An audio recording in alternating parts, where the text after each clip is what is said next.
Buenas, mi nombre es José Albornoz y les voy a hablar sobre la persona humana.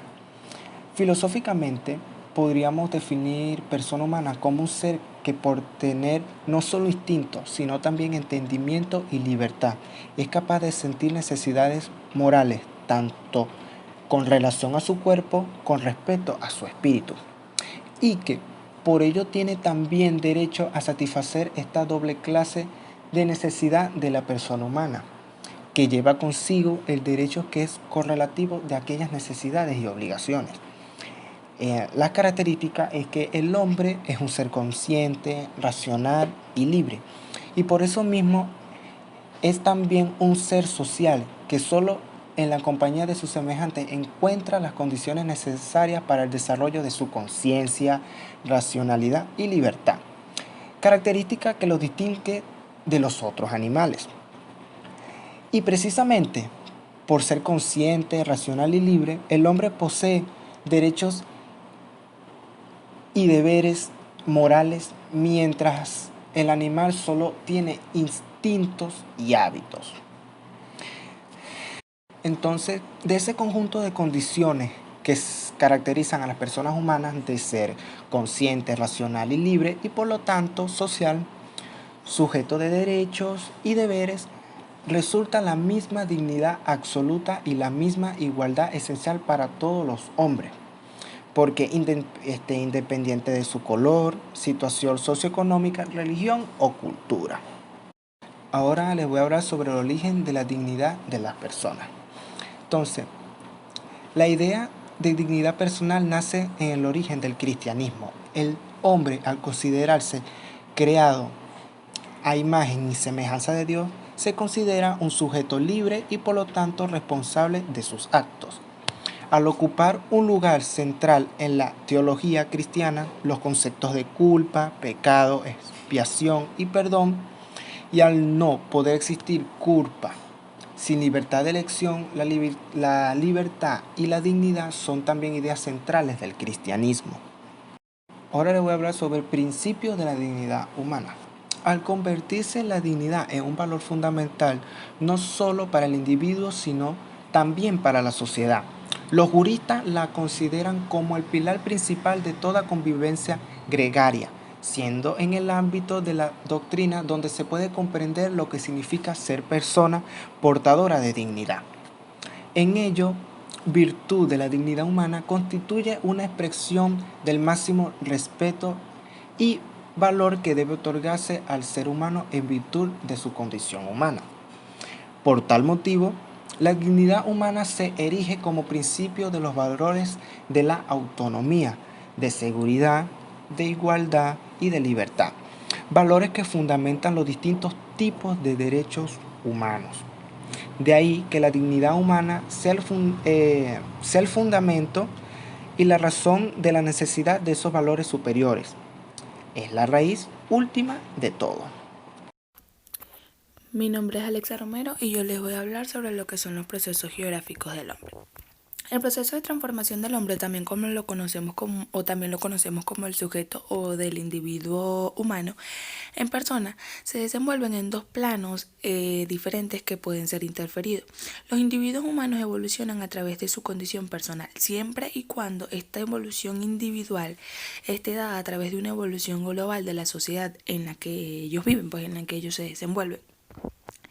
Hay que saber distinguir entre lo que es un progreso histórico, que podríamos llamarlo con menos rigor filogenético de la especie o social, del hombre hacia la sociedad de personas, y debemos distinguirlo de lo que es un progreso biográfico, individual o psicológico del sujeto humano hacia su personalidad.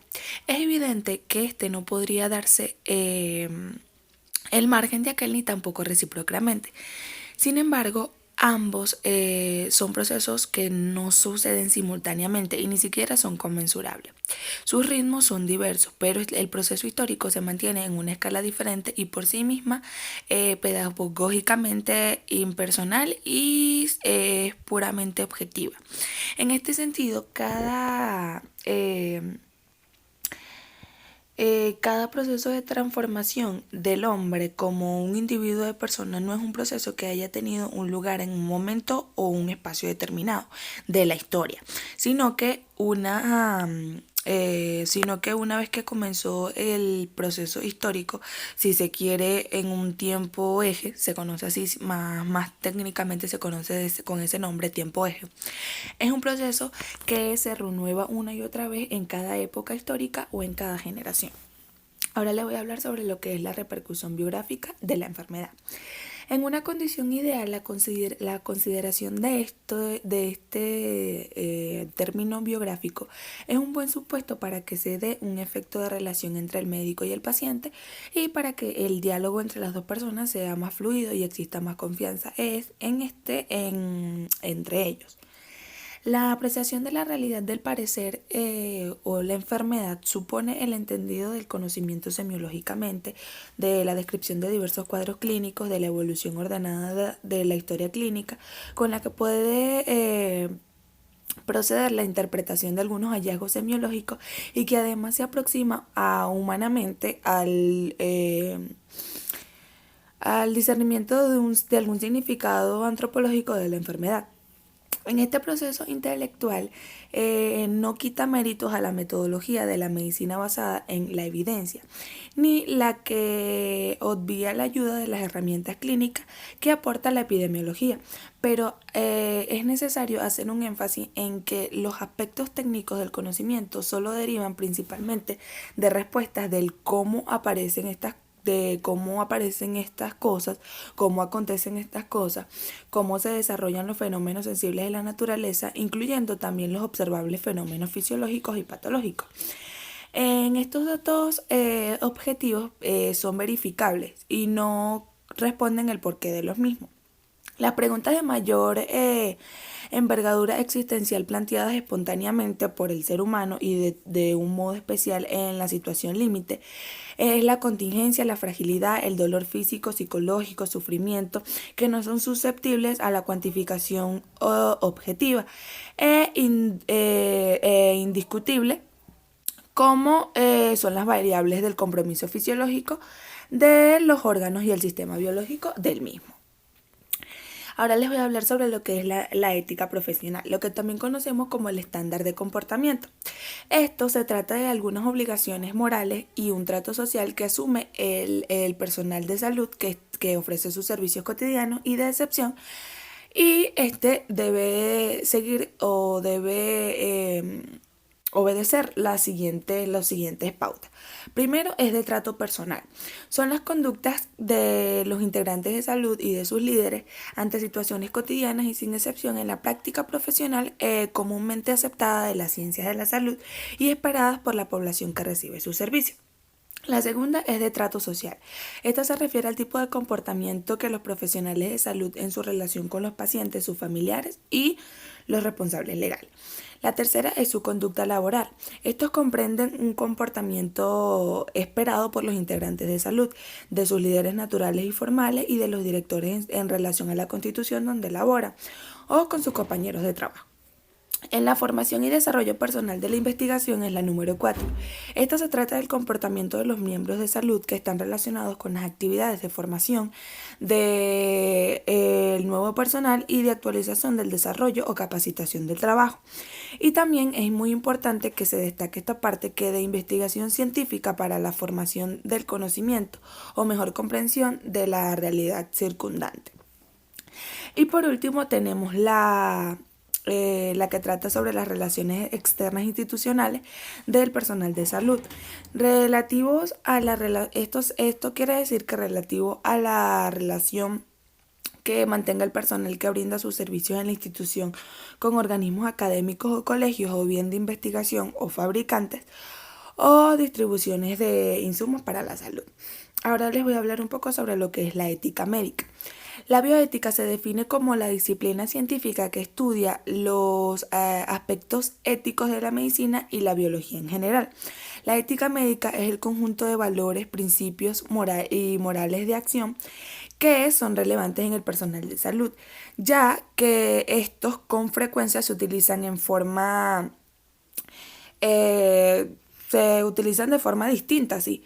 Y aunque el campo de la bioética abarca las relaciones de la ética con todos los seres vivos, la ética médica implica mucho, o sea, abarca mucho ámbito de lo que es, de lo que es un simple tratamiento médico hasta lo que puede ser una simple comprensión o atención psicológica.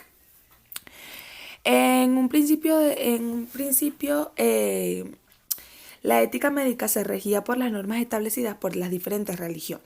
Actualmente, estos preceptos son discutidos por organizaciones serias, como lo es la ASRM, como la SRHRE, como lo es la Red Lara, que mantienen actualizadas las recomendaciones para estos casos que impliquen las controversias y que se puedan evitar algunos maltratos del personal médico hacia el paciente. Respecto a los tres principios fundamentales que regulan la ética médica son la beneficencia, la autonomía y la justicia. La beneficencia se refiere a que el médico se debe preocupar el bien de los pacientes y en especial por no hacer daño. La autonomía se basa en una condición que el ser humano debe ser libre del control exterior para una toma de decisiones y ser respetado en sus decisiones virtuales, en sus decisiones básicas, y que también puede ser, debe tener una comprensión honesta y comprensible de parte del médico hacia el paciente. Es importante que estas atenciones de autonomía o esta atención no se haga de manera virtual. La justicia se refiere a la equidad de la distribución de los servicios de la atención de estos problemas. En una época donde los tratamientos se han vuelto más costosos, implica la necesidad de hacerle al paciente las cosas un poco más fáciles y buscar algunos tratamientos que puedan serle un poco más factibles a su alcance. Mi nombre es Gabriela Hernández y hablaré acerca de los problemas morales de la medicina contemporánea. Cabe destacar que en los últimos 50 años se ha observado un progreso notable en el campo de las ciencias biomédicas y de la tecnología, y ello ha obligado al médico a enfrentarse a las nuevas situaciones éticas de ángulos muy distintos a los contemplados en forma tradicional. Estas adquisiciones, en virtud de los aspectos envueltos, han estimulado la intervención simultánea de diversos pensadores fuera del campo de nuestra profesión, científicos de otras disciplinas, juristas, filósofos, teólogos, escritores y periodistas. Al médico le concierne en forma muy particular estos problemas, ya que en numerosas instancias actúa como elemento intermediario o de enlace entre la teoría y la práctica, entre las normas aceptadas por la sociedad y las específicas bajo las cuales debe conducir su actuación.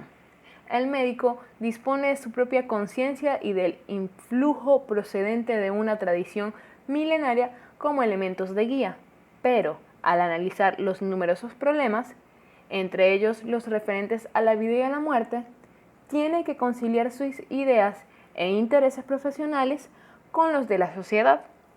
Esta conciliación o consenso aún no ha sido lograda, debiendo el médico contemporáneo enfrentarse a los mismos desprovistos en ocasiones de los recursos indispensables. Algunos aspectos morales vinculados al ejercicio de la medicina continúan siendo, a pesar del tiempo transcurrido, de difícil solución, como el aborto, la eutanasia, entre otras.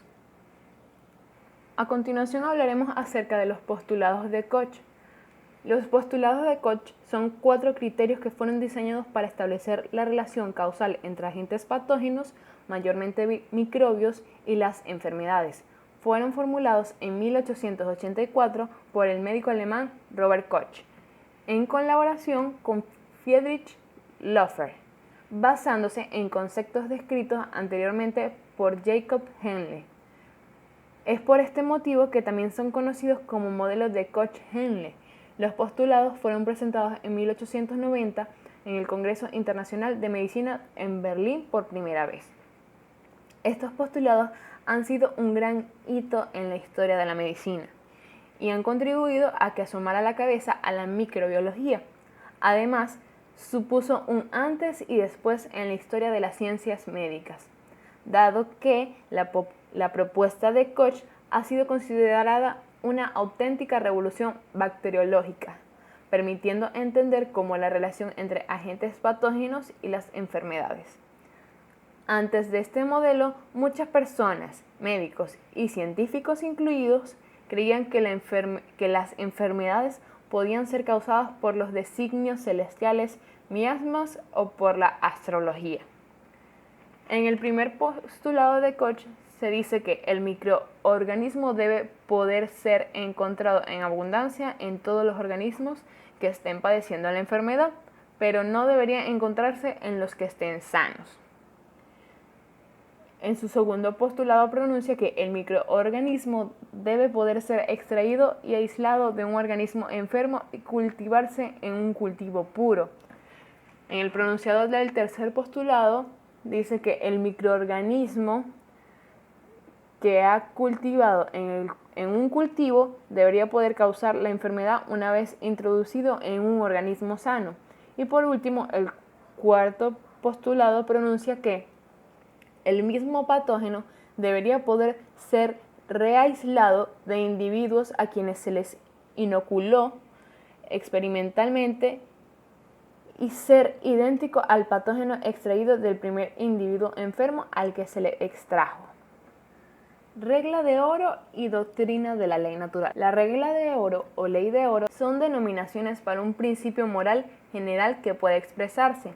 Trata a los demás como querrías que te trataran a ti, en su forma positiva, o no hagas a los demás lo que no quieres que te hagan a ti, en su forma negativa, en esta forma también conocida como regla de plata. No consiste en la afirmación de determinadas conductas o la imposición de valores afirmativos o positivos, como sucede en las doctrinas dogmáticas, sino que preconiza una dinámica de relaciones intersubjetivas basadas en el sentido común y en el principio de no agresión. Se encuentra bajo distintas formulaciones en prácticamente todas las culturas, filosofías y religiones, como una regla fundamental.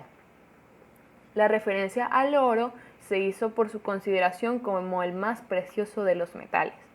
Su universalidad sugiere que puede estar relacionada con aspectos innatos de la naturaleza humana. Quien la aplique tratará con consideración a todos los seres humanos y no solo a los miembros de su grupo. Se considera a la regla de oro el punto de partida para la reflexión teórica y el proceso histórico que condujo a la formulación de los derechos humanos. La doctrina de la ley natural o el derecho natural es una doctrina ética y jurídica que postula la existencia de los derechos fundamentados o determinados en la naturaleza humana.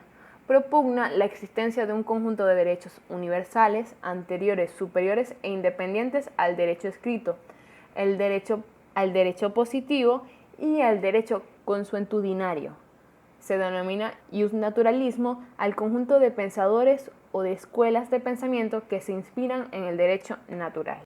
Bueno, mi nombre es Joan Ruiz y yo les voy a hablar sobre los principios de la dignidad. Los valores de la conducta humana están relacionados con las actitudes y actúan como marcos preferenciales de la conducta de la persona en el mundo donde transcurre su existencia.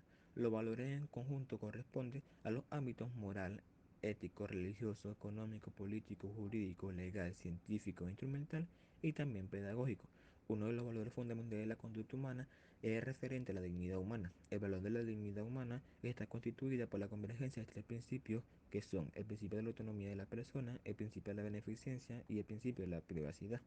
En el principio de la autonomía se refiere a la capacidad del ser para ser él mismo en función de sus propios deseos y voliciones, es decir, a la condición del ser de poder conducir su vida en relación con sus propios intereses, deseos y también sus creencias. El principio de la autonomía está manifiesto en la Constitución de la República Bolivariana de Venezuela en el artículo 43 de la misma. En el principio de la beneficencia, este está íntimamente ligado a la actividad de los profesionales de la salud.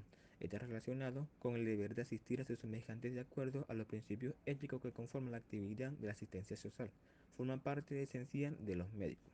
Este principio guarda relación con la norma moral de promover el bien y tiene como la obligación ofrecer una atención respetuosa y de alta calidad al enfermo, respetando sus principios morales y religiosos, así como también sus límites económicos.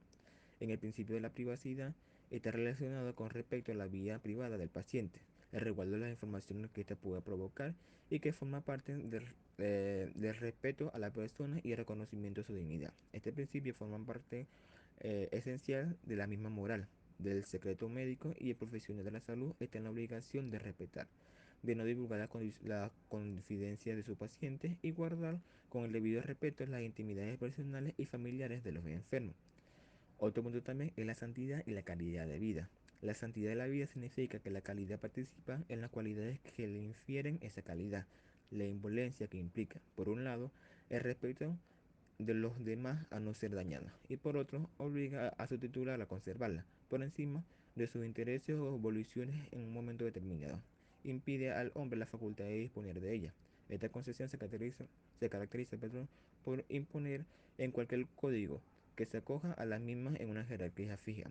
Prevalece siempre sobre cualquier otro valor que pudiera encontrarse en conflicto con él, como la benevolencia o la propia autonomía del individuo, los cuales son válidos únicamente dentro de los límites marcados por el principio de la santidad de la vida humana. Otro punto también es la justicia distributiva. La idea de la justicia distributiva, nace de Aristóteles, que en su ética la clasifica como una subclase de justicia que se manifiesta en la distribución de cargas, bienes o cualquier otra cosa. La justicia distributiva es para Aristóteles lo justo o correcto como con respecto a la asignación de bienes en una sociedad. La justicia distributiva tiene como fin promover el bienestar y la estabilidad de la comunidad. También busca corregir la desigualdad de la naturaleza por medio de los méritos propios, pero garantizando las condiciones mínimas de la calidad humana. Dar a cada quien lo que se merece, a cada persona lo que corresponde por sus propios méritos. Por ende, la justicia distributiva nos permite observar, analizar y repartir correctamente los bienes en función de méritos o de necesidades diversas. Aristóteles pensaba que este era el tipo de criterio que los políticos deberían tener en cuenta con la distribución de los bienes sociales. Continuando, ahora le voy a hablar sobre la norma y el juicio moral. Se conoce por juicio moral al acto mental que nos permite diferenciar de lo que está bien de lo que está mal. El juicio moral es la valoración que hace una persona ante una situación o al tener que tomar una decisión. Las personas se guían por las normas morales cuando deben juzgar si algo es correcto o no. Si desglosamos este concepto, debe destacar que el juicio se trata de la facultad para entender, discernir y juzgar una cosa. La moral, por su parte, se trata del complicado de las normas, valores y costumbres correctas de una sociedad. Entonces, entendemos que un juicio moral es poder juzgar algo basándose en los valores morales.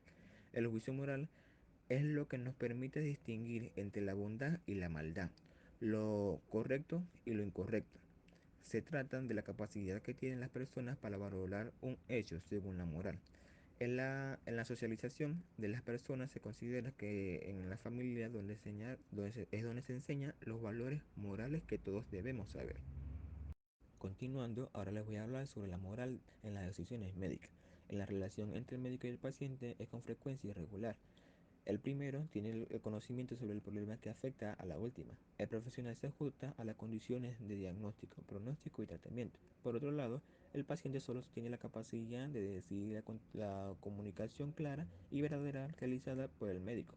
Por lo tanto, la actitud de los profesionales de la salud se convierte en fundamentales para el posicionamiento de su paciente, ya que puede ser tratada como un objeto de su vida o como un objeto de intervenciones terapéuticas. Muchas gracias.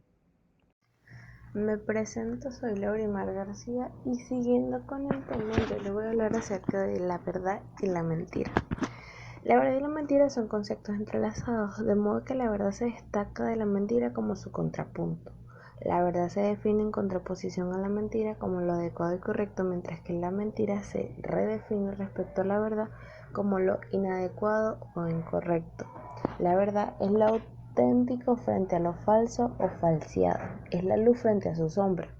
La verdad es la coincidencia entre una afirmación y los hechos, o la realidad a la que dicha afirmación se refiere, o a la fidelidad de una idea. El término se usa en un sentido técnico en diversos campos como la ciencia, la lógica, las matemáticas y la filosofía. La mentira, según la Real Academia Española, es una expresión o manifestación contraria a la verdad, a lo que se sabe, a lo que se cree o a lo que se piensa. El hecho de comunicar mentiras se llama mentir y es utilizado por las personas para fingir, engañar, aparentar, persuadir o evitar situaciones. También se miente por error cuando la persona en su buena fe comunica algo erróneo o dice algo falso. Para poder hablarles de los derechos y deberes del médico y del paciente dentro de la relación sanitaria, debo explicarle qué es la relación médico-paciente.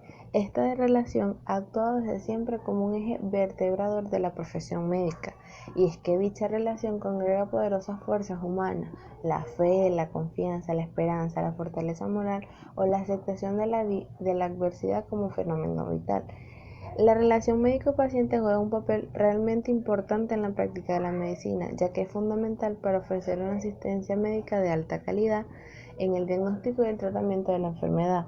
La relación entre el médico y su paciente es una de las bases de la medicina.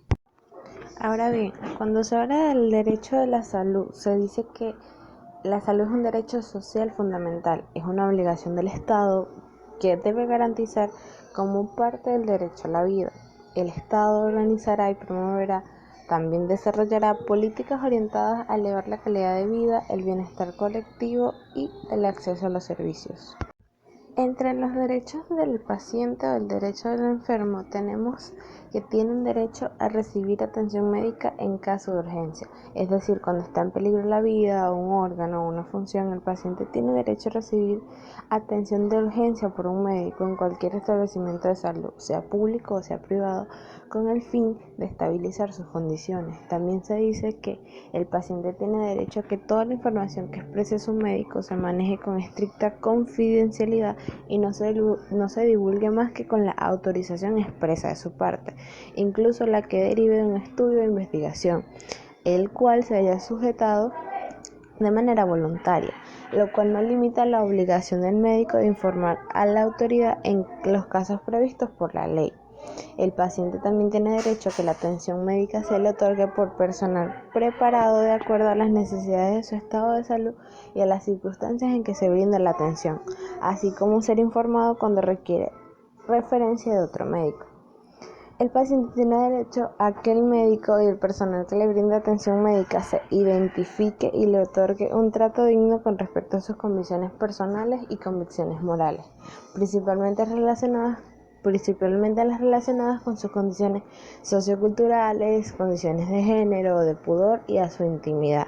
Cualquiera que sea el padecimiento que presente debe tener un trato digno y respetuoso. También el enfermo debe recibir información suficiente, clara, oportuna y veraz. Diferentes formulaciones de los derechos de los pacientes. Los derechos humanos a la salud son facultades individuales y sociales que se fundan en las exigencias propias de la naturaleza humana, relacionadas con la protección, conservación, desarrollo e integridad de la vida en su aspecto físico, psicológico e intelectual.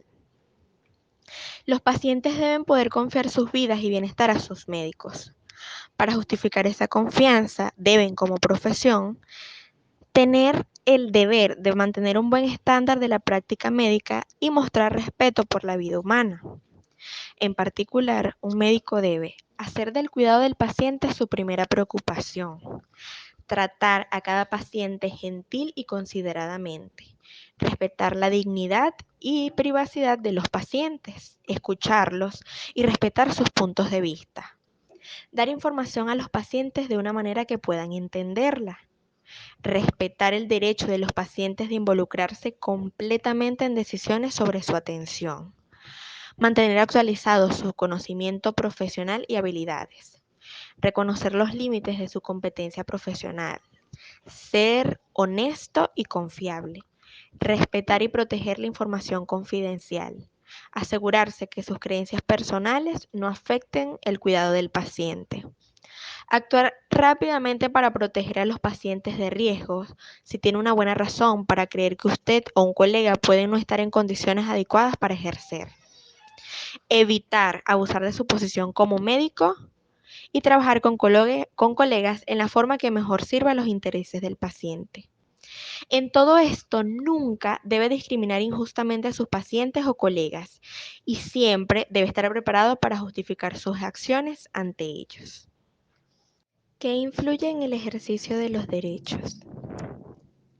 El médico tiene derecho a ser respetado en su juicio clínico, diagnóstico y tratamiento, y en su libertad de prescripción, así como en su decisión de rechazar la atención de un paciente, siempre que tales aspectos se sustenten sobre bases éticas, científicas y normativas.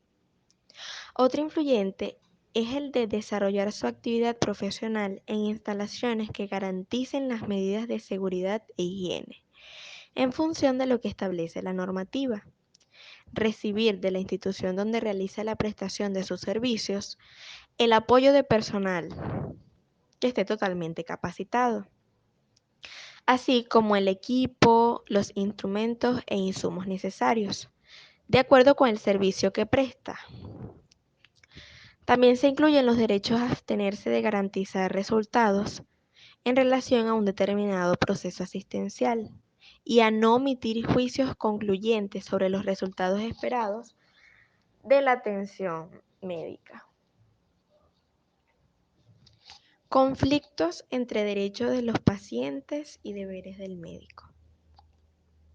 En la relación que se establece entre el médico que presta servicios profesionales de atención de la salud y el paciente que es destinario de esos servicios, se plantea el mismo esquema de pretensiones, consensos y conflictos. Es posible, y en la actualidad además frecuente, que surjan controversias con motivo de la prestación del servicio médico, cuya solución requiere medios compositivos cada vez más complejos.